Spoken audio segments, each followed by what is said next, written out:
Hello, everyone, and welcome to Pro Wrestling Inside. Now, we're going to look through some programs, our own collection of programs from Georgia Championship Wrestling. Grew up in Georgia Championship Wrestling from 1973 until 1983, when Ole Anderson fired my father, Ron West, and Les Thatcher the same exact day. He would probably wish he never fired him on that particular day. Before we go over this program right here, though, someone asked on our Facebook page, there were 4 matches, and they were asking the question about, oh, man, that's all they had was 4 matches.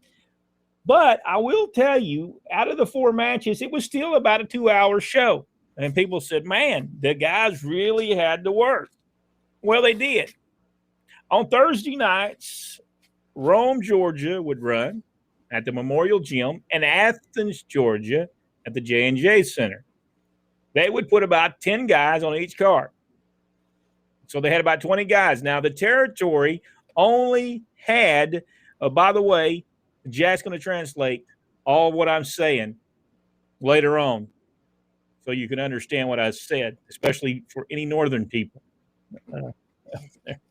Evidently, we can't be understood in the northern states.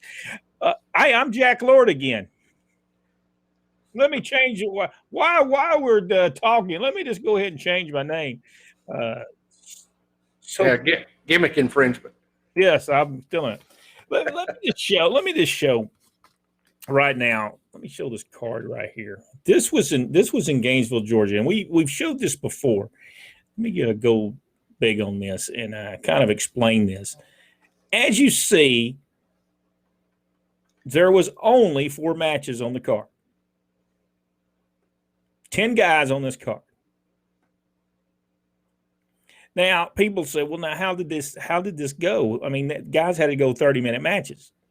Well, this first match, Ben Alexander and Tim Drew would be one fall 20-minute time limit. That match would go about 15 minutes. This tag match would be one fall 30-minute time limit. Bill Howard, Carl Fergie against Jerry Stubbs and Mike Stallings. By the way, Jerry Stubbs, Mike Stallings. I believe Mike Stallings is Jerry Stubbs' cousin. Am I correct there, Jack? Yes. All right, this match would be one fall 30. It would go around 20 minutes. Georgia TV title, Blackjack Lanza, Bob Armstrong. That would be about a 45-minute time limit, maybe an hour. And they would go somewhere around 25, 30 minutes. Then your main event, it'd go about 30 minutes.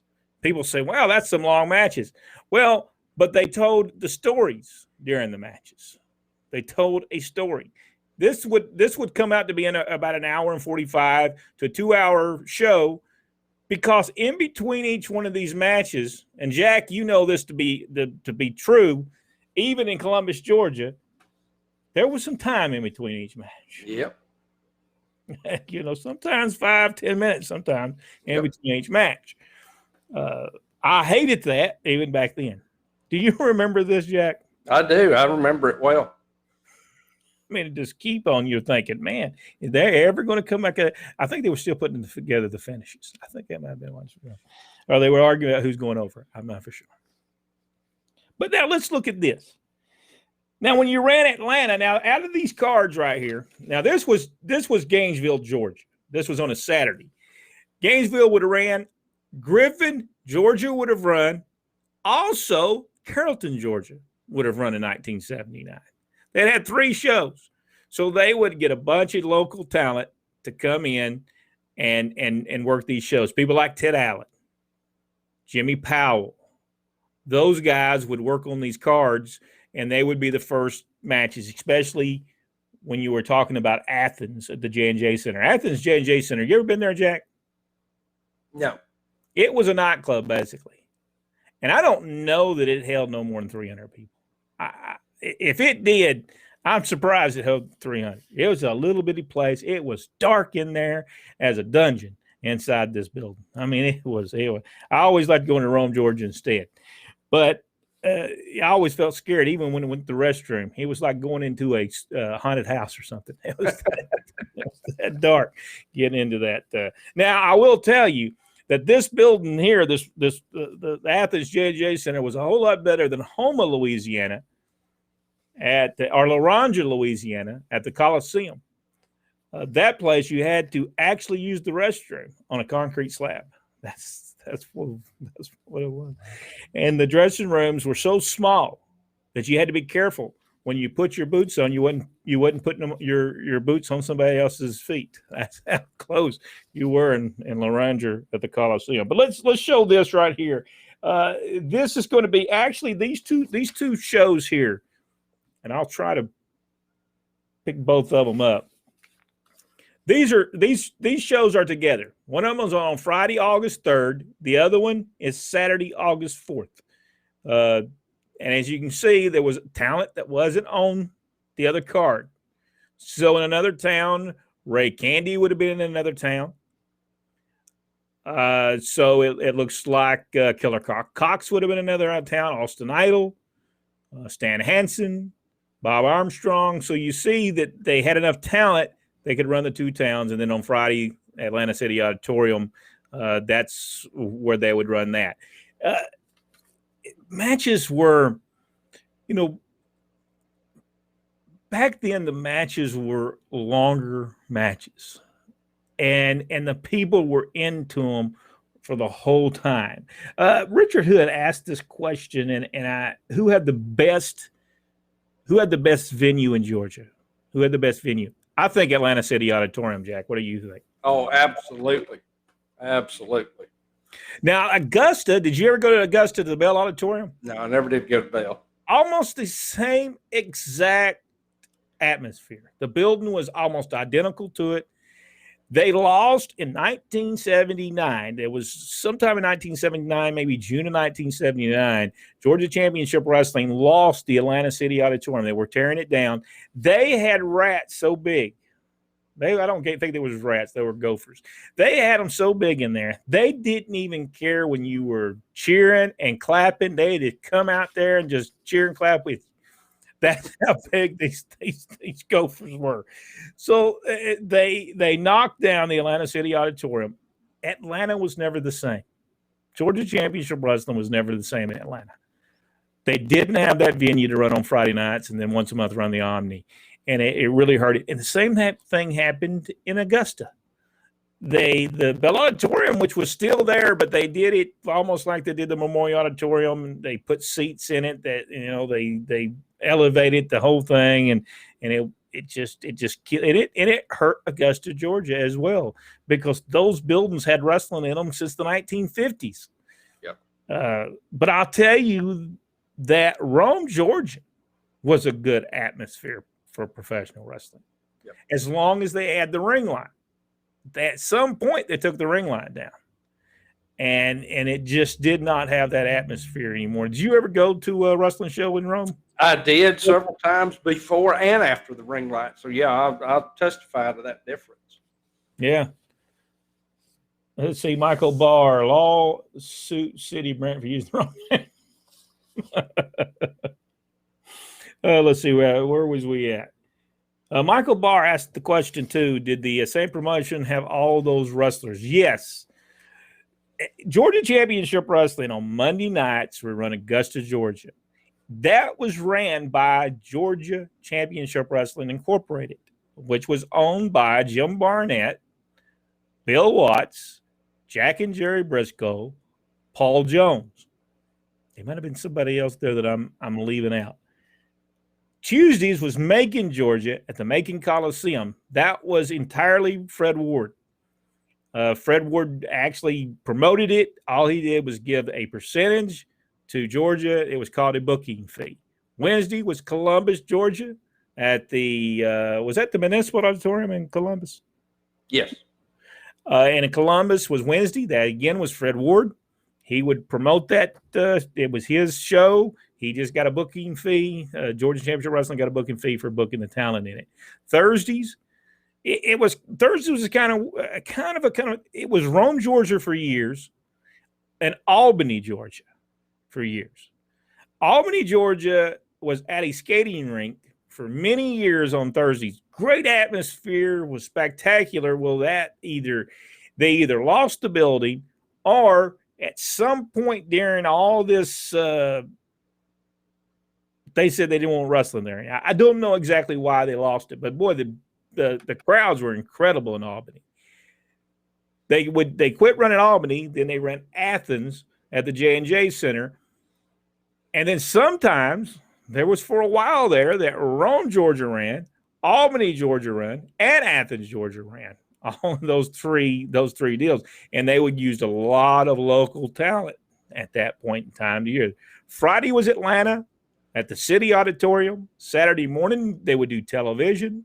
Saturday they would do Carrollton or Griffin, which was run by Georgia Championship Wrestling, and then years later Griffin would move out. Chattanooga, Tennessee would be put in a spot when Nick Gulas sold his territory to Jim Barnett.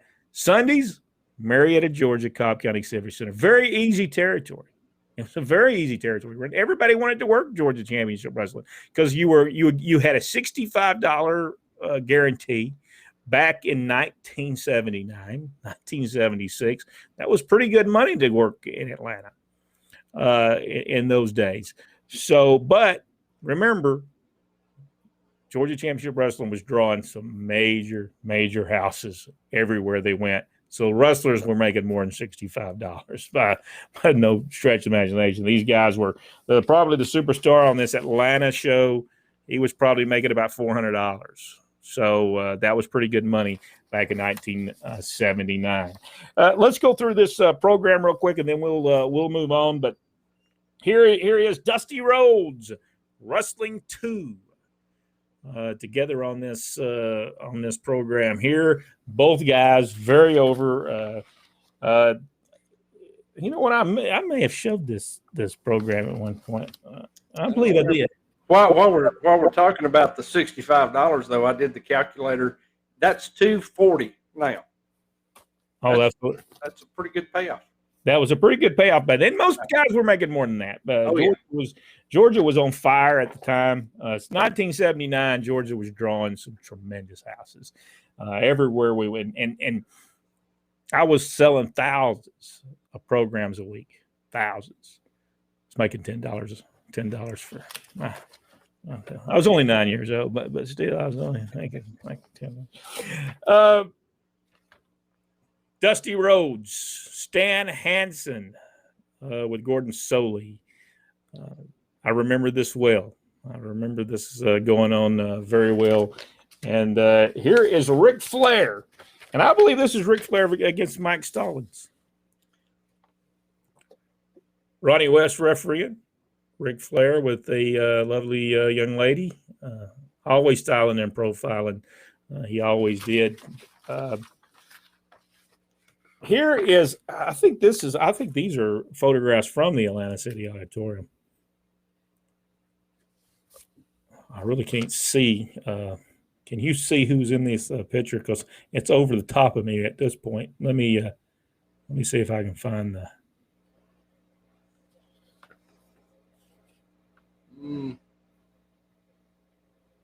Paul Jones explains to Hansen and Dusty as Jay West looks on. Paul Jones. A lot of people ask who Paul Jones was. There he is right there. Promoter Paul Jones, 1979, was still making matches at the Atlanta City Auditorium. King Kong Mosca, which was tremendous, by the way, against Tommy Rich.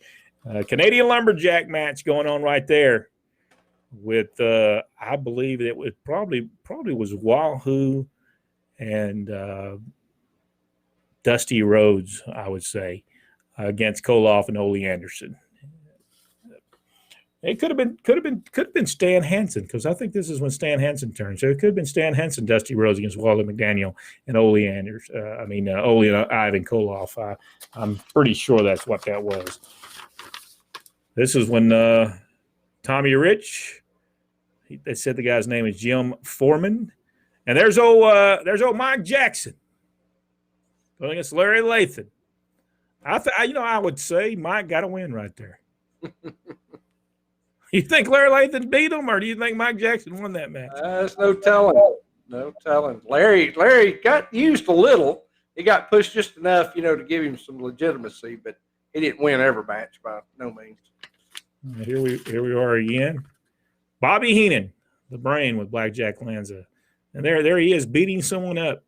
And by the way, my father, the referee outfit you see him in right there, he actually stole that ideal from Bobby Heenan.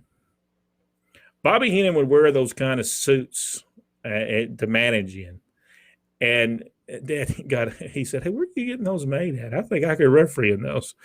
And everybody got those afterwards. But he got away from the striped shirt and he went to those. He had a maroon one, he had a black one, he had a red one, just different colors of these. And they were pretty expensive back then. And I'm not for sure. What's that place, Jack, that you always talk about that made the K&H? I believe that's who made those for It is. But if you enjoyed this video, folks, give us the big thumbs up.